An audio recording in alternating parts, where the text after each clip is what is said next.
May time po minsan na sobrang tipid po namin ni nanay. May time na sa loob ng isang linggo guys na bibihira lang kaming gumastos kasi nga po si nanay hindi po mahilig yan sa karne. Gayon din po ako. Kumakain man po kami ng karne, may halo pong gulay.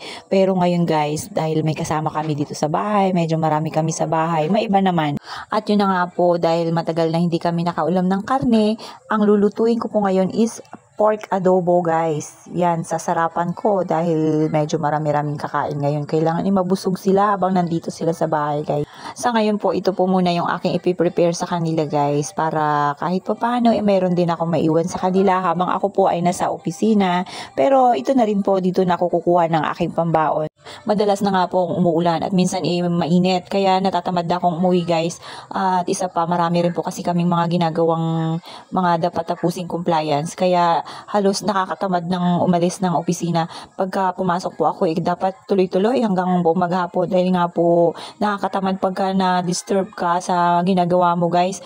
Talagang mapuputol yung concentration mo. Kaya minsan, natatamad po talaga akong umuwi. Kaya nga po yung isa kong kasama ay nagdala na ng bigas sa opisina para kung halimbawang tatamarin kaming umuwi at gusto naming matapos ang aming trabaho, tuloy-tuloy guys, doon na kami magluluto. Total naman po, meron din kaming lutuan sa office, meron po kaming rice cooker at ulam na lang ang aming bibilihin. Kaya ayan guys, simula nga po ng sobrang busy-busy namin sa office, talagang nagbabaon na ako guys. Although meron naman pong rice cooker doon, nagdadala rin po ako ng kanin para gustuhin ko man anytime na kumain ako at magutom ako bigla. Minsan po kasi hindi ako nag-aalmusal guys ng rice. Pagka talagang sinisipag lang ako at nagugustuhan ko yung aming almusal, saka ako kumakain. Pero guys, pagka kaya pa naman, nagko-coffee lang po ako sa morning. Kaya madalas pagka yung baon ko sa morning, diretso na yun hanggang tanghali. Although may mga nabibilhan naman pong mga ulam, kanin doon sa malapit sa kampo. Marami po kasing karinderya doon guys. Yun nga lang, talagang ang aming office po kasi nasa loob pa. So mainit at nakakapagod pagka naglalakad. So yun nga guys, nakakatamad rin syempre. Kaya much better kung may babaunin, magbaon na lang, magluto habang maaga, habang may time, kagaya nito guys. Yan, sinarapan ko na rin po yung aking pagluluto. Dahil nga po pork adobo yung aking niluto, nilagyan ko po yan ng coke para sumarap naman at magkalasa. Minsan lang nga po ako magluto niyan guys dahil alam nyo na meron po tayong iniingatang sakit. Wow. Iniingatan talaga mga sakit.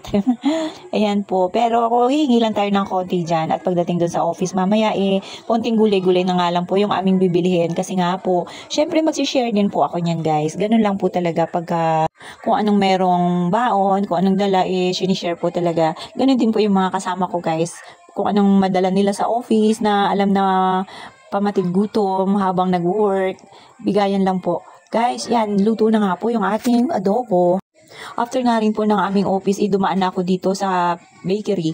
Yan, bumili ako guys ng aming tinapay. Kasi nga po, mahilig kami mangunguya-nguya kahit nating gabi. Pagka gusto namin magmerienda, yan lang. Kukuha lang kami ng aming tinapay na paborito. Lagi po talaga akong bumibili guys ng tinapay every hapon or morning. Pagka wala ng stock, talagang nagpapabili po kami sa labas guys. Yan din po kasi yung ginagawa naming merienda dito sa bahay pagka hapon na walang ginagawa. Pero minsan guys, pagka may mga maluluto naman ng mga prutas or like saging o kung ano pa man yan, naglalaga-laga kami dito sa bahay. And after nga po yan, naglakad na nga lang po ako. Medyo hapon na nga guys, makulimlim. At pasalamat na nga lang ako, hindi naman mainit. Hindi kagaya ng ibang araw guys na sobrang banas. Talagang napakainit kahit na ganitong oras na halos alas 6 ng hapon. Napakainit na guys. Kung mapapansin niyo, oras na nga po ngayon ng pamamalengke. Kaya medyo marami pong mga tao na nandyan sa kalsada at sa Talipapa. Pupunta po kasi ako doon guys sa Talipapa. Mga bibilhin din po akong kailangan sa aming lulutuin ngayong gabi. Although may mga stocks pa rin po kami guys na nabili ko nakaraang araw. Nadagdag lang po ako ng kailangan namin para sa almusal. Yan guys. Medyo mura po kasi dito sa tindahan na to guys at madaling makapamili dahil nga po super lapit lang niya. As in, madadaanan mo lang siya guys. Ito po talaga yung main na bilihan dito. Yan, halos kompleto nga po at mura na. Kaya halos lahat ng mga bumibili, dito po yung takbo. Yung unlike doon sa kabilang side guys, puro isda, karne, yung mga mabibili doon, mga seafoods. And after ko nga pong bumili guys, yan.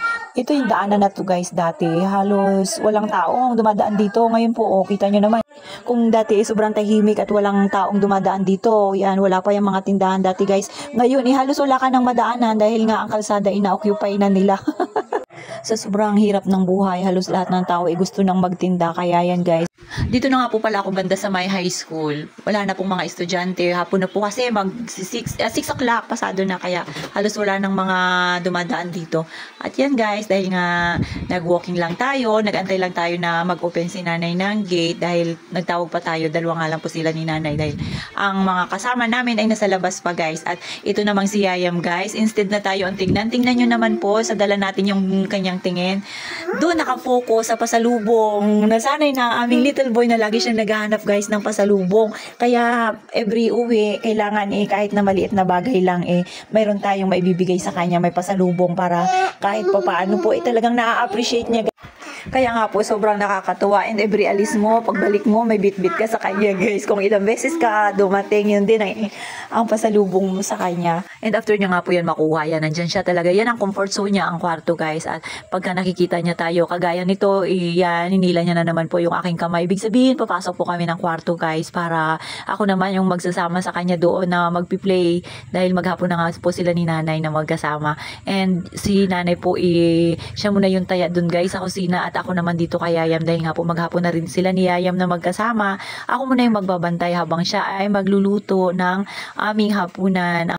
Although may tira pa naman po kanina guys sa niluto ko, magdadagdag lang po yan siya. Kaya ito, naglaro muna kami ni Yayam. Ang gusto po kasi ni Yayam guys magdede, saglit, ayun, pabebe.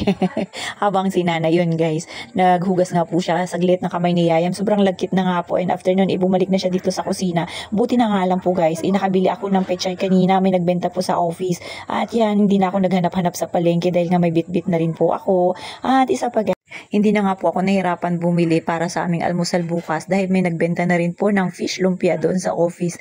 Talaga naman ang aming office ay buntik na maging palengke. Sinigang na isda nga po pala ang lulutuin ng nanay para sa aming hapunan.